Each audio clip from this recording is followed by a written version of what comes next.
Halo teman-teman semua, balik lagi bersama kita admin Yuna di channel Yuzurunime. Oke, pada kesempatan video kita kali ini, kita akan membahas seluruh alur cerita dari anime Boku Tachi no Remake. Sebelum masuk ke pembahasan, kita berikan sedikit penjelasan. Karena anime ini bertemakan time travel, maka akan ada beberapa perpindahan timeline. Agar lebih mudah, akan kita bedakan. Untuk huruf A berarti sang tokoh utama berada pada timeline A. Dan untuk huruf B, berarti sang tokoh utama berada pada timeline B. Oke, tanpa lama-lama lagi, berikut pembahasan seluruh alur cerita dari anime Boku Tachi no Remake. Let's go! Anime ini berlatarkan pada tahun 2016, tepatnya pada bulan Agustus. Seorang pria lajang berusia 28 tahun bernama Hashiba Kyoya terlihat lesu dan kurang bersemangat. Hal ini dikarenakan perusahaan tempat Kyoya bekerja mengalami kebangkrutan, sehingga memaksa Kyoya harus pulang ke rumah orang tuanya. Karena di sana juga Kyoya sudah tidak bisa membayar biaya kontrakannya. Sebenarnya, Kyoya mengalami kegagalan dalam dunia kerja tidak hanya sekali. Kyoya sempat mencoba membuat perusahaan game, menjual spare part mobil, namun semuanya tidak bertahan lama. Dan yang terakhir, Kyoya bekerja pada sebuah industri game yang bernama Eroge, yang bisa dibilang merupakan perusahaan yang kurang berkompeten, dan saat ini perusahaan tersebut telah bangkrut. Alasan Kyoya sulit mencari pekerjaan karena Kyoya salah dalam memilih jurusan saat kuliah. Awalnya dulu Kyoya diterima di dua universitas yang berbeda. Yang satu universitas jurusan seni, dan yang satunya lagi merupakan universitas swasta di jurusan ekonomi. Sebenarnya Kyoya ingin sekali memasuki jurusan seni, karena Kyoya sendiri menyukai dunia anime, light novel, dan juga game. Namun karena pada saat itu Kyoya bimbang, sehingga lebih memilih jurusan ekonomi. Karena dia beranggapan persaingan di jurusan ekonomi tidaklah ketat, dan juga akan lebih mudah. Namun faktanya berkata tidak. Karena ijazah Kyoya swasta, Kyoya selalu mendapatkan pekerjaan yang bisa dibilang tempat kerjanya di bawah standar. Pada bulan September, tiba-tiba Kyoya tak sengaja bertemu dengan direktur perusahaan game. Dia bernama Kawasegawa Eiko. Saat ini Kawasegawa menjadi direktur divisi 2 dari perusahaan Socketsoft, sebuah perusahaan yang saat ini menaungi 3 orang hebat di masanya. Mereka adalah Kawagoe Kyoichi, Nana, dan juga Akishima Shino. Mereka dijuluki sebagai generasi platinum. Dan uniknya, ternyata generasi platinum merupakan alumni dari universitas yang sama yang Kyoya tolak dulu. Singkat cerita, Kyoya direkrut Kawasegawa untuk bekerja pada perusahaan tersebut dan dipekerjakan dalam sebuah tim proyek peringatan anniversary ke-30 perusahaan Socketsoft. Awalnya perjalanan Kyoya berjalan dengan lancar, namun pada bulan Februari, perusahaan tersebut secara mengejutkan membatalkan proyek anniversary ke-30 tersebut karena batas waktu yang diberikan perusahaan kepada tim tersebut telah habis dan divisi Kyoya pun terpaksa diberhentikan. Kyoya pun sangat depresi karena sekali lagi Kyoya harus gagal dalam karirnya. Dan yang membuat Kyoya sangat menyesal adalah karena Kyoya dulu tidak mengambil jurusan seni, yang menyebabkan saat ini Kyoya sulit dalam mendapatkan pekerjaan yang diinginkan. Kyoya pun pergi tidur untuk melepas rasa lelah dan kesalnya seharian ini. Dan saat terbangun, terjadi suatu kejadian di luar nalar. Kyoya tiba-tiba terbangun pada tahun 2006, tepatnya 10 tahun yang lalu, dan bertepatan pada saat Kyoya setelah mendapatkan 2 surat penerimaan dari universitas.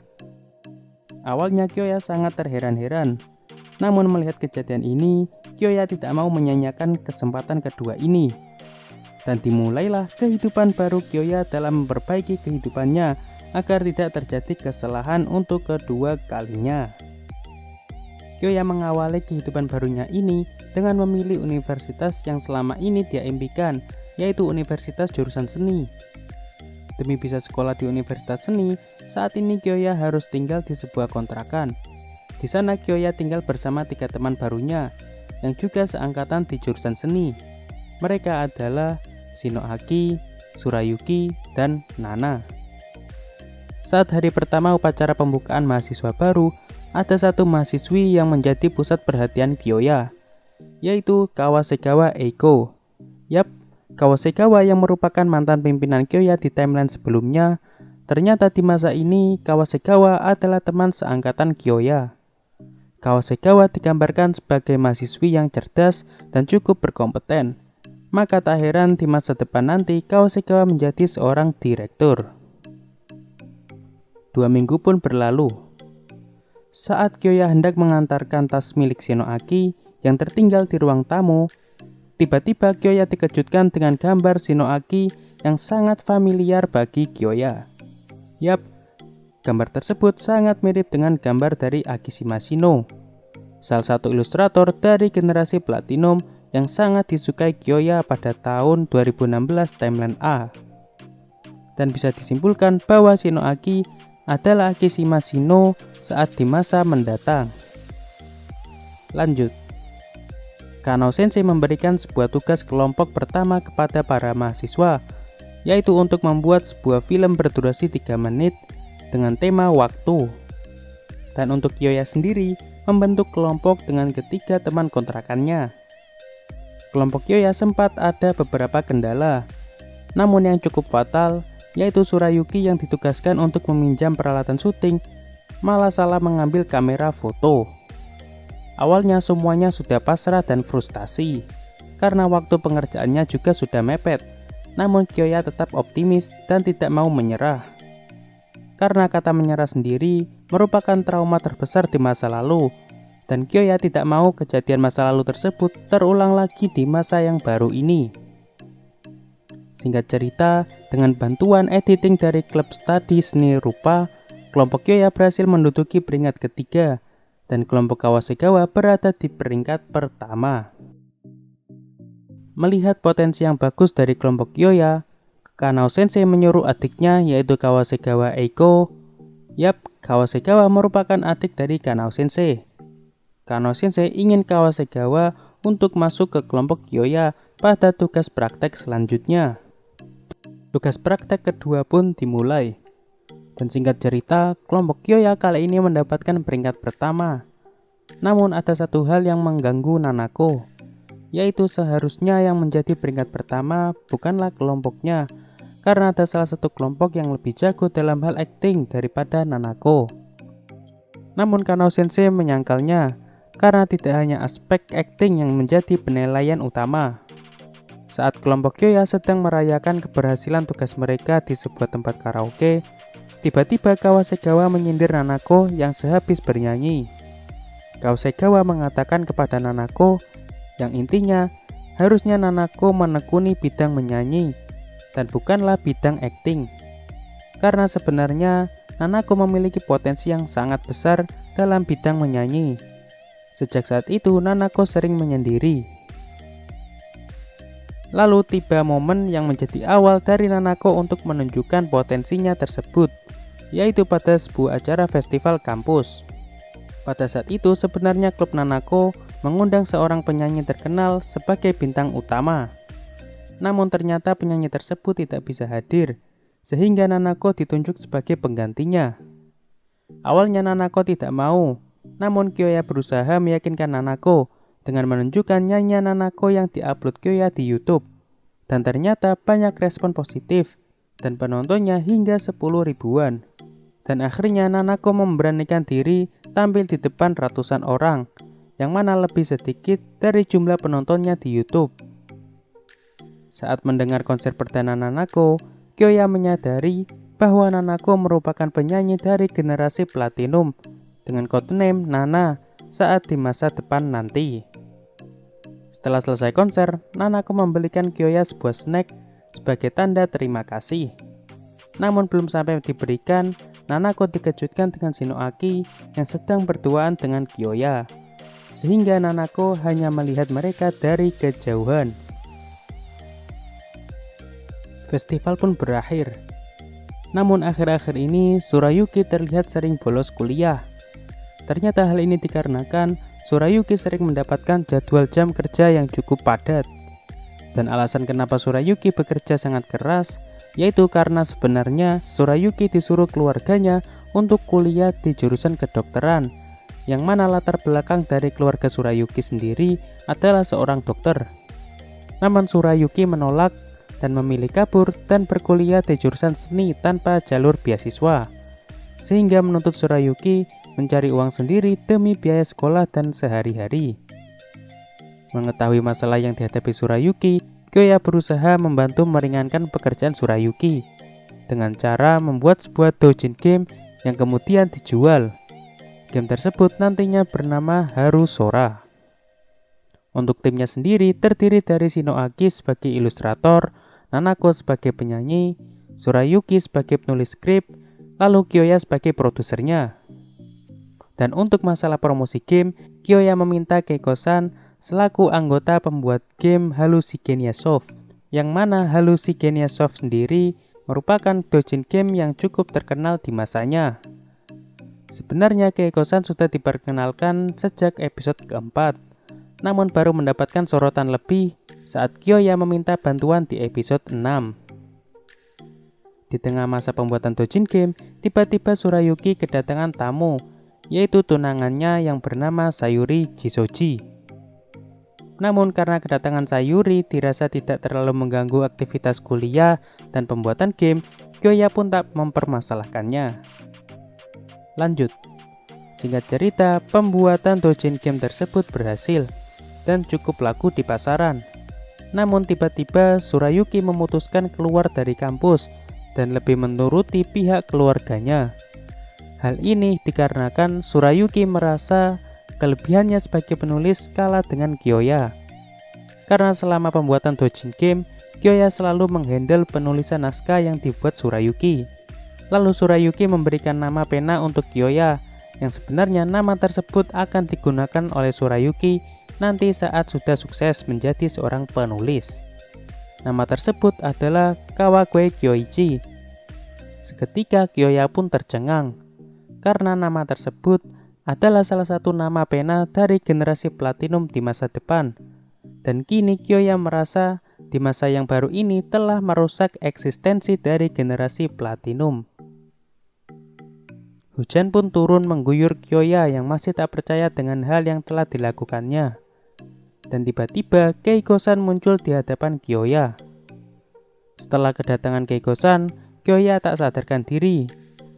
Dan yang mengejutkan, tiba-tiba Kyoya terbangun bukan di tahun 2007, melainkan di tahun 2018. Dan saat ini Kyoya telah berkeluarga dengan Shinoaki dan memiliki seorang putri. Di masa ini Kyoya tidak lagi menjadi pengangguran seperti di timeline sebelum-sebelumnya. Dan bisa dibilang kini Kyoya memiliki kehidupan yang cerah, mulai dari kehidupan keluarga hingga pekerjaan. Namun yang menjadi penyesalan Kyoya karena campur tangan Kyoya pada timeline B, sehingga di masa ini tidak ada yang namanya generasi platinum. Seperti Shinoaki yang telah berhenti menggambar dan lebih memilih mengurus rumah tangga dan berkeluarga dengan Kyoya. Nanako sudah jarang bernyanyi meski sudah memiliki banyak fans di dunia maya. Sedangkan untuk Tsurayuki, Kyoya tidak menemukan info-info apapun mengenai Tsurayuki.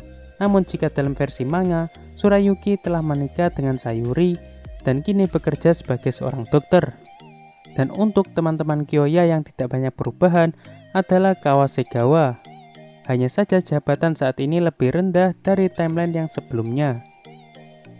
Singkat cerita, Kyoya kembali ikut campur dalam menyelesaikan masalah di timeline ini, terutama masalah pekerjaan Kawasegawa.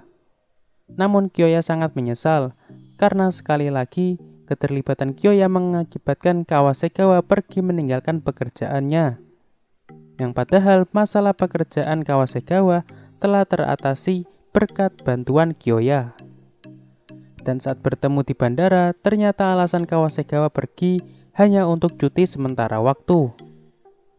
Lalu Kawasegawa memarahi Kyoya karena Kyoya beranggapan bahwa keberatan Kyoya telah merusak harapan teman-temannya. Dan Kawasegawa juga meyakinkan Kyoya bahwa meski tidak sesuai impian mereka masing-masing, mereka pasti tidak ada rasa penyesalan sama sekali dari pilihan mereka, apalagi sampai menyalahkan Kyoya. Hal ini dikarenakan Kyoya telah membantu mereka dengan tulus, dan berkat Kawasegawa, Kyoya bisa kembali tenang.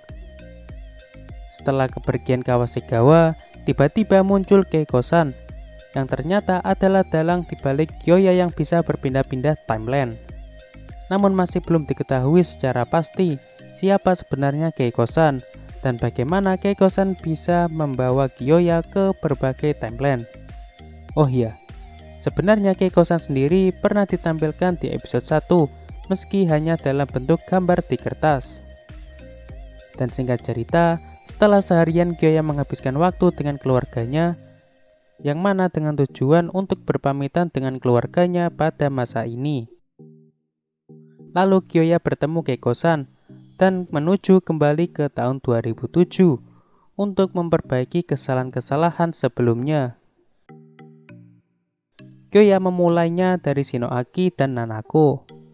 Kyoya berusaha mendorong Shinoaki agar tetap menggambar di saat Shinoaki mulai tidak ingin menggambar.